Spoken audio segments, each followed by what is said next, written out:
So now you've started getting a better idea of what it is you will need to buy for your unit. The difficult part can be figuring out which contracting category the thing you want to buy falls under. You have to fully recognize your requirement to properly categorize. We will be breaking it down into 4 simple categories. This also determines how contracting executes the purchase. The 3 main categories are products, services, and construction. However, we often get questions about how to purchase training as well, so it is included as a way to help better categorize your requirement. Products are generally what we think of as random things which we buy to support our unit. From a DoD perspective, products can be thought of as materials or items used in equipment, support, or maintenance of military forces. You use products which were purchased by contracting every day, such as office supplies or furniture. In the age of evolving technology, computers, and even virtual reality systems like we have here at Sheppard Air Force Base fall into the products category too. These examples are not all-encompassing, but just keep in mind the daily items we use will often fall into the products category.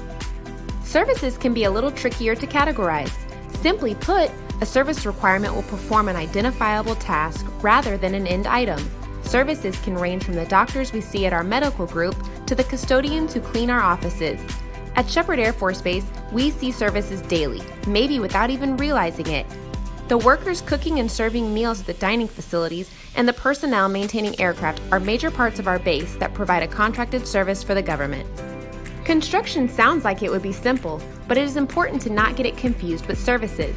Construction is alterations, repairs, or constructions of buildings, structures, or real property. Now you're probably thinking, what does real property mean, and how does it relate to construction? Real property includes equipment which is attached and part of a building or structure, but not movable equipment. If you are unsure if something is real property and falls under construction, think about it like this. If you take a building and turn it upside down and shake it, anything which remains is real property.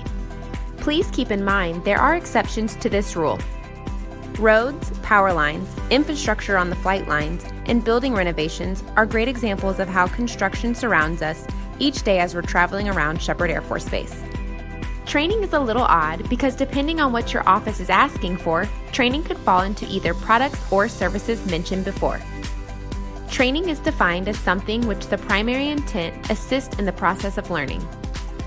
We often think of training as training materials, such as books or guides.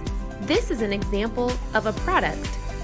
Another traditional form of training is bringing in a field expert to educate on particular topics. This is a service.